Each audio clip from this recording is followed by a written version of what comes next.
ಕಿ बोलो भारत माता की ಈ ದೇಶದ ಸೈನಿಕರಿಗೆ ಈ ದೇಶದ ಸೈನಿಕರಿಗೆ ಈ ದೇಶದ ಅನ್ನದಾತರಿಗೆ ಜೈ ಜವಾನ್ ಜೈ ಕಿಸಾನ್ ಜೈ ಜವಾನ್ ಜೈ ಕಿಸಾನ್ बोलो भारत माता की बोलो भारत माता की ಎಲ್ಲಿವರೆಗೆ ಹೋರಾಟ ಎಲ್ಲಿವರೆಗೆ ಹೋರಾಟ ಎಲ್ಲಿವರೆಗೆ ಹೋರಾಟ ಬೇಕೇ ಬೇಕು ನ್ಯಾಯ ಬೇಕು ಬೇಕೇ ಬೇಕು ನ್ಯಾಯ ಬೇಕು ಬೇಕೇ ಬೇಕು ನ್ಯಾಯ ಬೇಕು. ನನ್ನ ಹೆಸರು ಮೊದಲು ಉದಯ್ ಬಗ್ಲಿ, ಸಿಂದಗಿ ತಾಲೂಕಿನ ಅರೆ ಸೇನಾ ಪಡೆಯ ಒಬ್ಬ ಸದಸ್ಯನಾಗಿ ಇಂದಿನ ದಿವಸ ನಾವು ನಮ್ಮ ಅಧ್ಯಕ್ಷರಾದ ಪಟೇಲ್ ಅವರು ಡಿ.ಸಿ ಸಾಹೇಬ್ರ ಕಡೆಯಿಂದ ಪರ್ಮಿಷನ್ ತಗೊಂಡಿದ್ರು.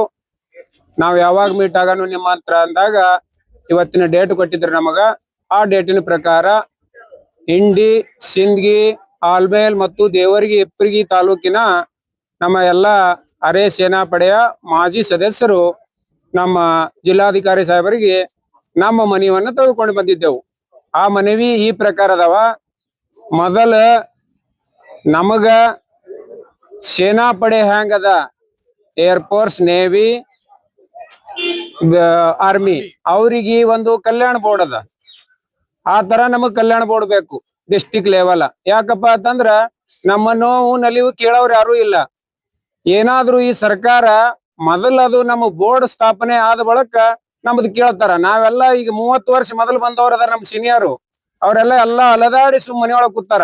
ಯಾಕಪ್ಪ ಅಂದ್ರೆ ಕೇಳೋರೇ ಇಲ್ಲ. ನಮ್ಗ್ ಕಲ್ಯಾಣ ಬೋರ್ಡೇ ಇಲ್ಲ. ನಮ್ಮ ಕಲ್ಯಾಣ ಬೋರ್ಡ್ ಏನಾದ್ರೂ ನಾವು ರಿಟೈರ್ಮೆಂಟ್ ಬಂದು ಏಜ್ನೊಳಗ ಎಲ್ಲಾದ್ರೂ ಅಪ್ಲೈ ಮಾಡಿದ್ರ ಅವರು ಸೈನಿಕರದವ್ರೆ ನಾವಿದೀವಿ ಅಂತ ಹೇಳಿ ಬಂದು ಅಬ್ಜೆಕ್ಷನ್ ಮಾಡ್ತಾರ ಅಲ್ಲಿ. ಅದನ್ನ ಮೊದಲು ಹೋಗಲಾಡಿಸಿ ನಮಗ ಕಲ್ಯಾಣ ಬೋರ್ಡ್ ಮೊದಲು ಆಗ್ಬೇಕು. ಆ ಮನವಿ ನಾವು ಇವತ್ತ ಜಿಲ್ಲಾಧಿಕಾರಿ ಸಾಹೇಬ್ರಿಗೆ ಕೊಟ್ಟಿವಿ.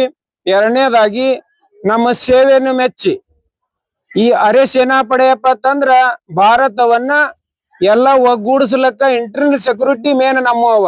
ಪ್ರಥಮವಾಗಿ CRPF, BSF, ITBP, SSB, Assam rifle, ಹಿಂಗ 6 ನಮ್ಮ ಅರೆ ಸೇನಾ ಪಡೆಗಳು ಪೂರಾ ಭಾರತವನ್ನ ಹತ್ತಿಕ್ಲಕ್ ಏನಾದ್ರೂ ಉಗ್ರವಾದಿಗಳು ಮಾಡಿದ್ರ, ಎಲ್ಲಾದ್ರೂ ದಂಗೆಗಳದ್ರ, ಎಲೆಕ್ಷನ್ ಮಾಡಿದ್ರ, ಕಾರ್ಯಕಲ್ಪನೆಗಳು ವೈಖರಿ ಮಾಡೋರು ನಾವು. ಬರೇ ಸೇನಾದವ್ರು ತಮ್ಮ ಹೆಸರು ಹೇಳ್ಕೊಂಡು ಎಲ್ಲಾ ನಮಗ್ ಬರುವಂತ ಸ್ಪೆಷಲ್ ಅವ್ರಿಗೆ ಕೊಡಬೇಡ್ರಿ ಅಂತ ಅಬ್ಜೆಕ್ಷನ್ ಮಾಡ್ಕೊತ ಬಂದು ನಮ್ಮನ್ನ ಹಿಂದಿಟ್ಟು ಬಿಟ್ರ.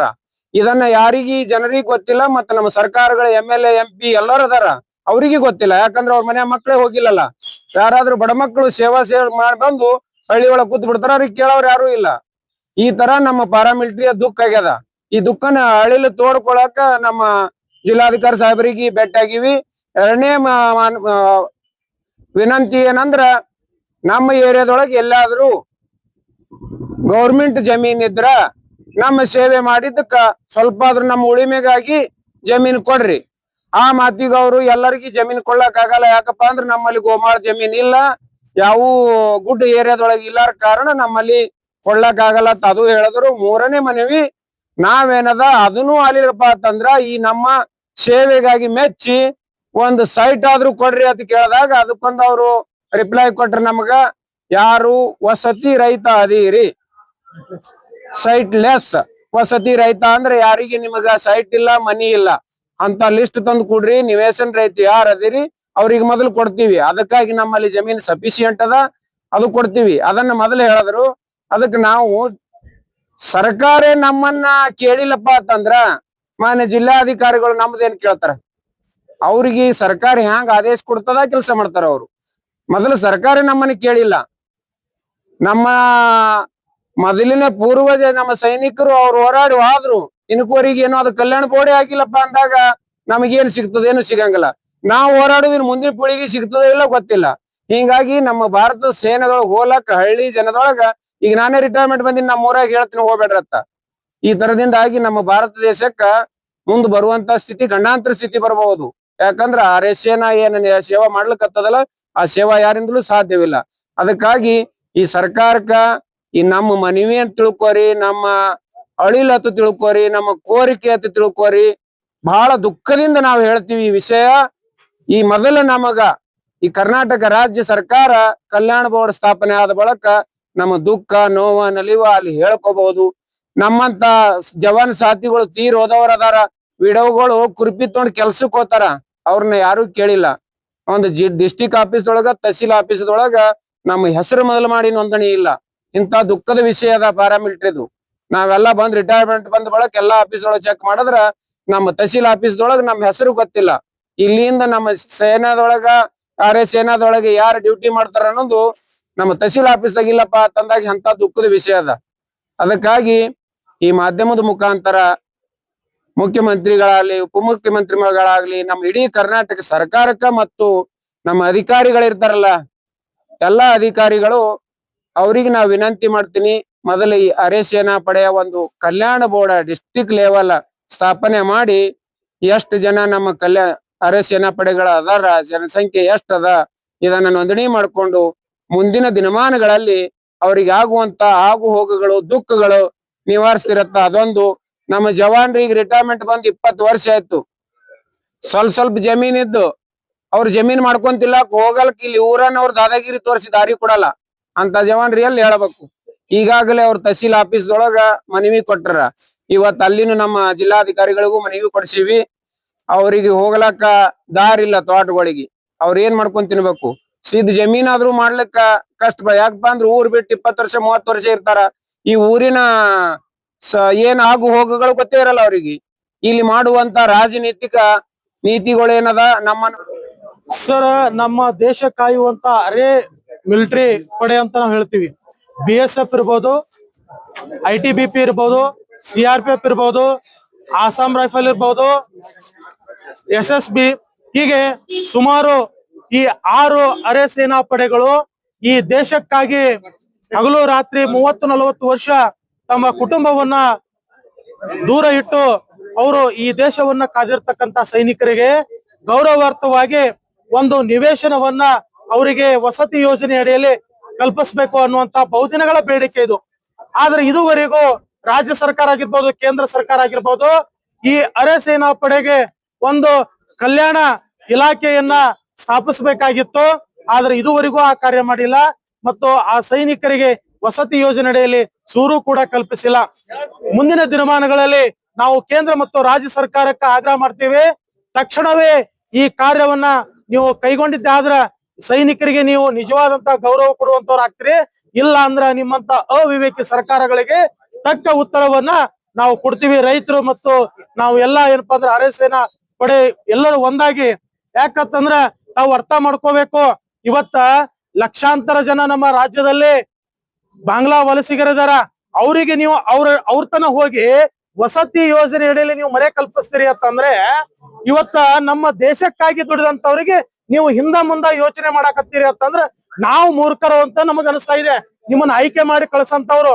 ಯಾಕಂತಂದ್ರೆ ಯಾರಿಗೆ ಮೊದಲ ಆದ್ಯತೆ ಕೊಡ್ಬೇಕು ಅನ್ನುವಂಥದ್ದು ನಮ್ಮಲ್ಲಿ ಪ್ರಜ್ಞೆ ಇರಬೇಕು. ಮೊದಲ ಈ ದೇಶಕ್ಕಾಗಿ ದೇಶಕ್ಕಾದಂತ ಸೈನಿಕರಿಗೆ ನೀವು ಅಲೆದಾಡಿಸ್ತಿದ್ದೀರಿ ಕಚೇರಿ ಸುಮಾರು ವರ್ಷಗಳಂದ್ರ ನಿಮಗ ನಾವು ಏನಂತ ಕರಿಬೇಕು, ಏನಂತ ನಿಮ್ಮನ್ನ ಗುರ್ತಿಸ್ಬೇಕು ನಾವು ಸರ್ಕಾರಕ್ಕ.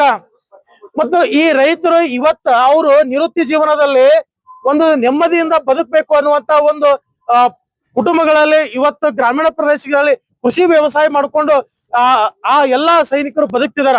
ಅವ್ರ ಜಮೀನುಗಳಿಗೆ ಹೋಗ್ಲಿಕ್ಕೆ ಹಾದಿ ಇಲ್ಲ ಅಂತ ಹೇಳಿ ಸುಮಾರು ವರ್ಷಗಳಿಂದ ಕಚೇರಿ ಅಲಿತಾ ಇದ್ದಾರೆ. ಅವರಿಗೆ ಹಾದಿ ಕಲ್ಪಿಸುವಂತ ವ್ಯವಸ್ಥೆ ನಿಮ್ ಕಡೆಯಿಂದ ಆಗ್ತಾ ಇಲ್ಲ ಅಂತಂದ್ರೆ ಜಿಲ್ಲಾಡಳಿತದಿಂದ ನಾವು ಈ ಯಾವುದೇ ಕಾರಣಕ್ಕೂ ಒಪ್ಪೋದಿಲ್ಲ. ಮುಂದಿನ ದಿನಮಾನಗಳಲ್ಲಿ ಉಗ್ರವಾದಂತ ಹೋರಾಟವನ್ನು ಮಾಡಬೇಕಾಗ್ತದೆ ಅನ್ನುವಂತ ಮಾತನ್ನ ಈ ವೇದಿಕೆ ಮೂಲಕ ಮಾಧ್ಯಮದ ಮೂಲಕ ನಾವು ತಿಳಿಸ್ತೀವಿ. ಜಿಲ್ಲಾಧ್ಯಕ್ಷರು ಶಂಕರಗೌಡ ಹಿರೇಗೌಡರು, ಉತ್ತರ ಕರ್ನಾಟಕ ರಾಜ್ಯ ರೈತ ಸಂಘ. ದೇಶ ಕಾಯ್ದಂತ ಸೈನಿಕರಿಗೆ ಸಮಸ್ಯೆ ಅಂದ್ರೆ ನಂಗೆ ನಂಬೋದಾಗ್ತಲ್ಲ. ಏನ್ ಸರ್ ನಿಮ್ ಸಮಸ್ಯೆ?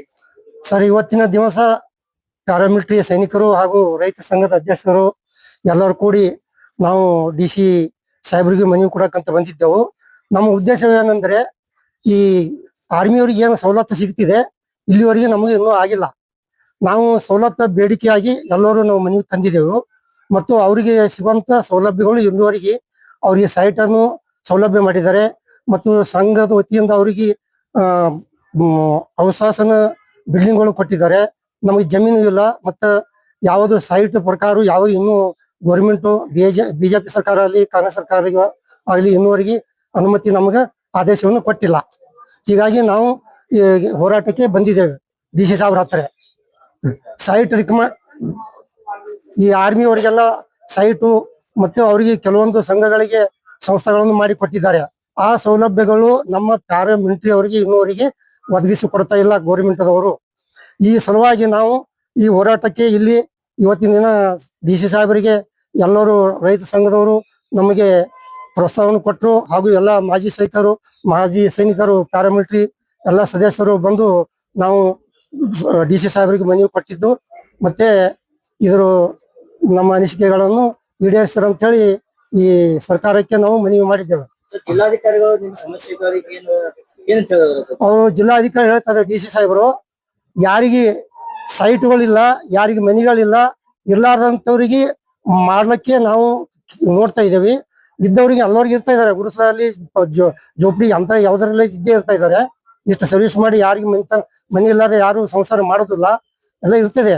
ಇದ್ರು ಅವರು ನೋಡಿ ಆಯಾ ತಾಲೂಕುಗಳಿಗೆ ಇನ್ಕ್ವೈರಿ ಮಾಡಿ ನಾವು ಒಂದು ಫೆಸಿಲಿಟಿ ಹುಡುಕಾಡ್ತೀವಿ ಅಂತ ಅವರು DC ಸಾಹೇಬರು ನಮ್ಮ ಆಶ್ವಾಸನೆ ಕೊಟ್ಟಿದ್ದಾರೆ. ಸರ್ ಇನ್ನೊಂದೇನಪ್ಪ ಅಂತಂದ್ರೆ ಈಗ ರೈತರು ಆರ್ಮಿದವ್ರು ಕೂಡ ಯಾಕಂದ್ರ ದೇಶವನ್ನು ಕೈದಿದ್ದಾರೆ, ನೀವು ದೇಶ ಕೈದಿದ್ರಿ, ಆ ಸರ್ಕಾರ ಯಾಕೆ ಕಾರ್ಯಕ್ರಮ ಮಾಡಾಗ್ತದ ನಿಮಗ? ಸರ್ ನಮಗೆ ಸಿರ್ಫ್ ಒಂದು ಸಿವಿಲ್ ಎಂಪ್ಲಾಯೀಸ್ ತರ ನಮಗೆ ನೋಡ್ಕೊತಾ ಇದ್ದಾರೆ. ಆದ್ರೆ ಪ್ಯಾರಾಮಿಲಿಟರಿ ಅನ್ನೋದು ನಾವು ದೇಶ ಗಡಿಯಲ್ಲಿ ಇರ್ತಾ ಇದ್ದಾರೆ, ಸೆಂಟ್ರಲ್ ಇರ್ತಾರೆ. ಕೆಲವೊಂದು ಇಡೀ ನಮ್ಮ ದೇಶದ ಚುನಾವಣೆಯಲ್ಲಿ ನಮ್ಮದು ಪ್ಯಾರಾಮಿಲಿಟರಿದು ಮೇನ್ ವ್ಯಕ್ತನ ಇದೆ. ಸರ್ ನಿಮ್ ಸೈನಿಕರಿಗೆ ಕೊಟ್ಟಂಗೆ ಏನ್ರಿ ನಿಮ್ ಮಿಲಿಟರಿ ಕ್ಯಾಂಟೀನ್ ಹಿಂಗೆ ಕ್ಯಾಂಟೀನ್ ಅದಾವ ನಿಮ್ಗೆ? ಸೈನಿಕರ ಕ್ಯಾಂಟೀನ್ ಸೌಲಭ್ಯ ನಮಗೆ ಇಲ್ಲ, ಅವ್ರಿಗೆ ಎಲ್ಲಾ ತರದ ಸೌಲಭ್ಯ ಇದೆ. ಆದ್ರೆ ನಮ್ಗೆ ಸೆಂಟ್ರಲ್ ಪೊಲೀಸ್ ಕ್ಯಾಂಟೀನ್ ನಲ್ಲಿ ಸೌಲಭ್ಯ, ಆದ್ರೆ ಅವರಷ್ಟು ಸೌಲಭ್ಯ ನಮಗಿಲ್ಲ. ಯಾಕಂದ್ರೆ ನಮಗೆ ಟ್ಯಾಕ್ಸ್ ಇದೆ, ಅವ್ರಿಗೆ ಟ್ಯಾಕ್ಸ್ ಇಲ್ಲ. ಸರ್ ಈಗ ಮುಂದಿನ ಹೋರಾಟ ಏನಂತ? ಮುಂದಿನ ಹೋರಾಟ ಅಂದ್ರೆ ನಮ್ಗೆ ಎಲ್ಲಾ ಬೇಡಿಕೆಗಳು ಏನು ಡಿಫೆನ್ಸ್ ಅವ್ರಿಗೆ ಬೇಡಿಕೆ, ಅವ್ರಿಗೆ ಏನು ಫೆಸಿಲಿಟಿ ಇದೆ ಆ ಫೆಸಿಲಿಟಿ ನಮ್ಗೆ ಕೊಡ್ಬೇಕಂತೇಳಿ ಅವ್ರಿಗೆ ಮನವಿ ಕೊಟ್ಟಿದ್ದೇವೆ. ಅದೇ ಪ್ರಕಾರ ನಮ್ಮ ಮನವಿ ಮಾಡಿ ಇದು ನಮ್ಗೆ ಸೌಲಭ್ಯ ಕೊಡ್ಬೇಕಾಗಿ ಅಂದ್ರೆ ನಾವು ಮುಂದೆ ನಮ್ಮ ಪೀಳಿಗೆಗೆ ಆಗಲಿ, ಮುಂದೆ ನಮ್ಮ ಮಕ್ಕಳಿಗೆ ಆಗಲಿ ಅವ್ರಿಗೆ ವರ್ಷದಲ್ಲಿ ಸೇರ್ಪಡೆ ಮಾಡಕ್ಕೆ ನಾವು ಇಚ್ಛೆ ಪಡ್ತೇವೆ. ಇಲ್ಲಾದ್ರೆ ನಮ್ಮ ಮಕ್ಕಳು ನಮ್ಮ ತರ ಅವ್ರು ಹೋಗಿ ಇಂಥ ನಮ್ಮ ಹೊಲಸು ಸರ್ಕಾರದಲ್ಲಿ ಮತ್ತೆ ನಮ್ಮ ಪ್ಯಾರಾಮಿಲಿಟರಿ ಫೋರ್ಸ್ ಅಲ್ಲಿ ಭರ್ತಿ ಆಗಕ್ಕೆ ಹೆದರ್ತಾ ಇದ್ದಾರೆ. ನಮ್ಮ ಹೆಸರು ಹನುಮಂತರಾಯಗಳು, ಸಿ ಬ್ರಾದರ್.